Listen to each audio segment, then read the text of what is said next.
Jadi makanya Rasulullah sampai mengatakan utitu khamsan lam yu'tihunna ahadun qabli. Sesungguhnya aku itu umatnya Nabi Muhammad itu dihadiahi sama Allah Ta'ala 5 hal yang belum pernah dihadiahkan kepada siapapun sebelum aku. Yang pertama, nusirtu birru'bi masirata syahr. Katanya Nabi, saya dikasih keistimewaan musuh itu sudah ketakutan dari perjalanan sebulan. Jadi di zaman Nabi niku nggih, karena menang setiap peperangan sampai orang-orang atau pasukan-pasukan Arab yang ada di sekitaran Mekah ataupun Madinah itu sudah gemeteran ketika mau melawan pasukannya Rasulullah Shallallahu Alaihi Wasallam. Itu tidak dikasihkan kepada umat-umat terdahulu. Wajuilat liyal ardu masjidan wa tahuran fa ayyama rajulin adrakathu shalah fal yusalli fi ayyi makan. Katanya Nabi. Dan juga yang kedua adalah semua yang terbentang di alam semesta ini, jadi tanah-tanahnya ini Allah Ta'ala boleh jadikan masjid ataupun alat untuk bersesuci. Jadi kalau kita umatnya Nabi, sholat di mana aja boleh. Jangan sholat di sini boleh, di musola, di sekolahan ini boleh, di tengah jalan ya boleh, di alun-alun ya boleh. Di mana saja bisa digunakan untuk ibadah, bisa digunakan untuk sujud kepada Allah Subhanahu wa Ta'ala. Sedangkan umat-umat terdahulu kalau mereka mau sholat ya kudu ke gereja, harus ke gerejanya masing-masing. Makanya kalau kita lihat orang Kristen itu ada apa enggak mereka punya musola di rumah apa kalau mereka masuk gereja-gerejaan di rumah, enggak pernah dengar, karena mereka enggak bisa ibadah kecuali di gerejanya. Kita umatnya Nabi enggak harus aku melek ibadah harus ke masjid, harus ke musola, enggak, di rumah boleh, di dapur boleh. Sing enggak boleh mek nang jeding, di jeding enggak boleh. Di mana lagi, di tempat-tempat yang kotor, tempat sampah dan lain sebagainya itu tidak diperkenan. Wa uhillat liyal ghanaim. Juga yang ketiga, hadiahnya Allah Ta'ala adalah ghanimah itu dihalalkan untuk umatnya Rasul. Jadi perang terus dapat ghanimah, dapat harta rampasan, harta dari yang kalah ini dirampas semuanya, maka ini dihalalkan untuk dinikmati, untuk dibagikan. Itu baru di zamannya Nabi Muhammad. Kalau umat-umat terdahulu begitu menang, ghanimahnya dikumpulkan, turun dari langit itu api yang melahap semuanya. Jadi langsung diambil sama Allah Subhanahu wa Ta'ala. Jadi persembahan. Sedangkan kita diperkenankan untuk dinikmati. Tapi nggak usah cita-cita enek perang, nggak usah bercita-cita aku tak milik ndang sugih, aku tak perang ae. Wa bu'itsatil anbiya ilal ummati khassah wa anal ammah. Sedangkan umat-umat nabi-nabi terdahulu mereka diutus sama Allah Ta'ala untuk umat-umatnya secara khusus.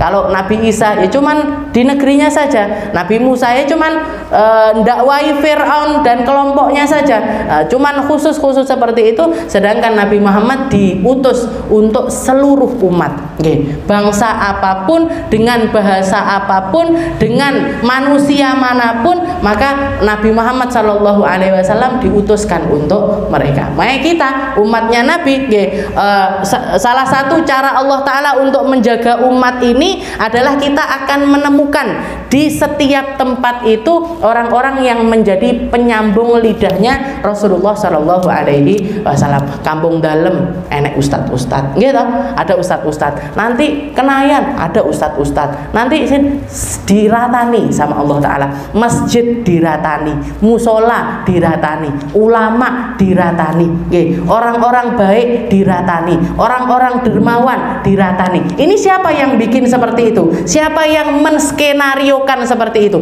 Allah. Ndak kuat lah awake dhewe mikir, aku melek bangun masjid ngeratani sak tulung aku, ndak kemput, satu aja loh, ndak entek-entek gitu. Entah apa ndak masjidnya, ndak bek-bek istilahnya, ndak penuh-penuh, ya kan. Nah, jadi kita sebagai umatnya Nabi cukup kalau mau berdakwah, dakwah di tempatnya masing-masing. Mau menghidupkan masjid, hidupkan masjid di tempat masing-masing. Mau nyari guru di tempat diratani, diratani sekolahan-sekolahan Islam, TPA Islam, orang-orang yang ngajarkan ngaji. Kalau misalkan kita tidak punya ilmunya, bantu, dukung orang-orang yang bisa melakukan hal tersebut. Ini skenarionya Allah. Di semua tempat kita akan nemukan orang dermawan. Di setiap tempat kita akan nemukan orang kaya-kaya yang bangun masjid, yang nggak kudu sugih malahan nggih. Jadi orang-orang yang punya kerentek hati, saya pengen wakaf musola, saya pengen wakaf masjid dan lain sebagainya, itu diratani di semua tempat oleh Allah Subhanahu wa taala. Bahkan di tempat terpencil sekalipun, yang istilahnya jauh dari apapun, kita akan nemu ada musola di situ, ada masjid di situ, ada orang berdakwah di situ.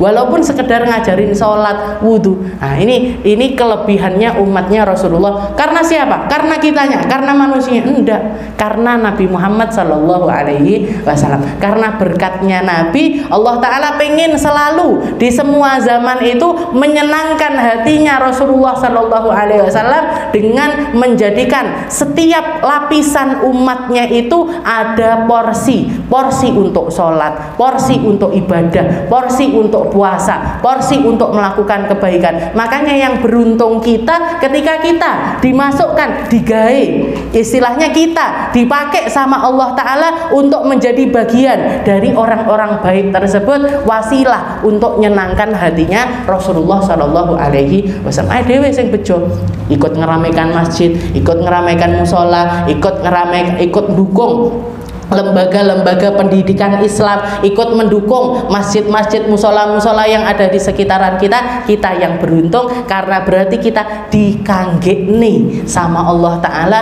untuk menjadi orang-orang yang semacam itu. Wa bu'itsatil anbiya ilal ummati khassa wa anal amma, dan yang terakhir utitus syafa'atil uzma. Aku satu-satunya manusia yang diberikan oleh Allah Ta'ala jatah syafa'atul uzma, syafaat yang terbesar, yaitu syafaat untuk memindahkan orang-orang dari padang mahsyar, dari sulitnya padang mahsyar, dari panasnya padang mahsyar. Ribuan tahun ada di tempat tersebut, tidak ada satu orang pun yang berani maju kepada Allah Ta'ala untuk mindahkan ke hal yang selanjutnya, mau untuk ditimbangkah, mau untuk ngambil kitab dengan tangan kanan dan lain sebagainya. Itu sebelum itu dicecer semuanya, orang soleh, orang baiknya, orang tidak baiknya dicecer semuanya di tempat yang namanya mahsyar. Semuanya tidak ada yang berani maju kepada Allah Ta'ala,